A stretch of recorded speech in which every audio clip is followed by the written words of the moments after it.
jungle. Delivering out of that space. And the bigger part is one transport. Mr. Nitin Sharma, Technology Council, Senior Director, Technology Patent Council, Qualcomm, to please join us. With 27 years of rich experience, recognized IP leader with degrees in engineering, law, and patents. We're truly delighted to be having Mr. Sharma with us this wonderful evening. I hope my mic is on here.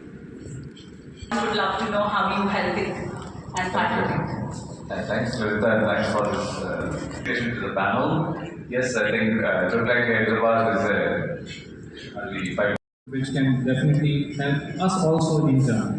Lastly, in all of these, we do not take any stakes in terms of patterns of IP creation. So we can talk about Organization of the innovation, especially the parent organization, is equally important because not all the market needs and what is our strength, we can tie them together. Right, perfect.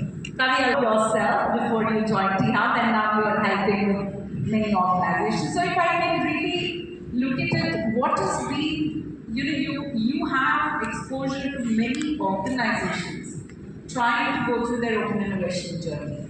So, in terms of what kind of challenges organizations face, because that's the things that the audience would like to avoid their journey. So, what would be your advice in terms of what do you see with working across organizations trying to adopt innovation? Contextualize it to being here at GCCs.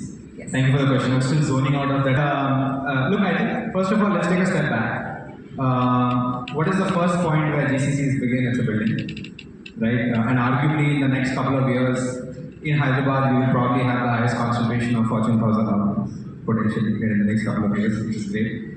But we also forget that T-Hub is the largest home or building for startups in the world. It's right here in Hyderabad, very few steps away from it, like the regions are also talking about it today.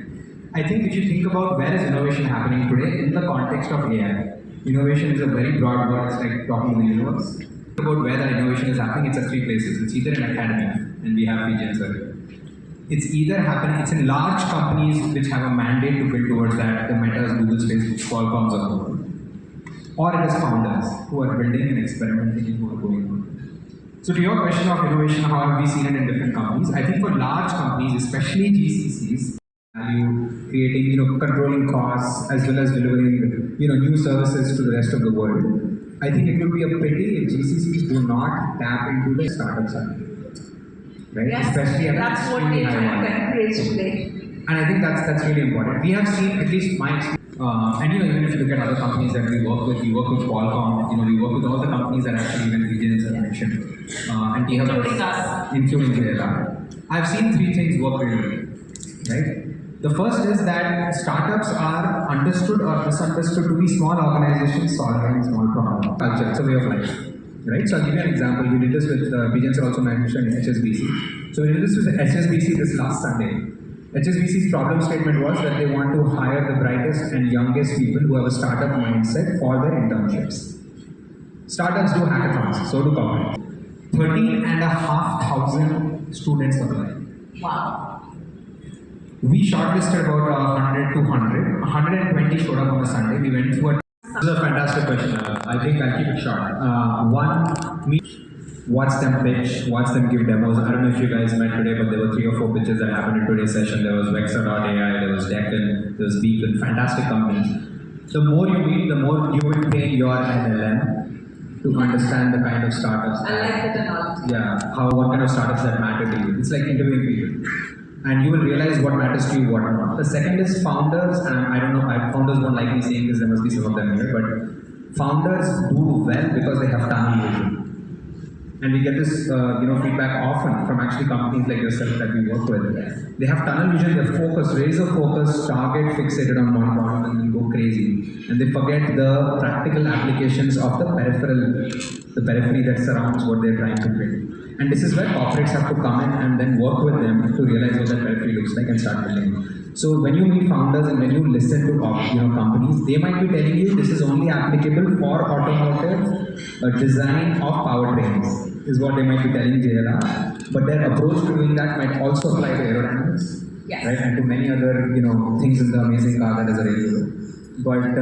But it's your job to identify that. And if you see founders respond to that, jump. Right? Those are the two things I've seen working.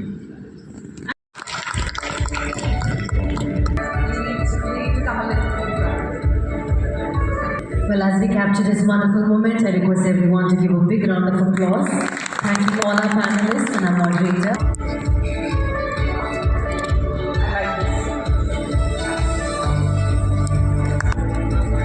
Well, as we continue to capture this,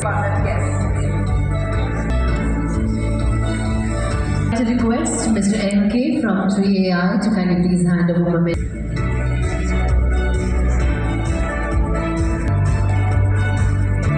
Let's cap now. Thank you so much to all the dignitaries on stage. Will you say that? Well, after this in some session,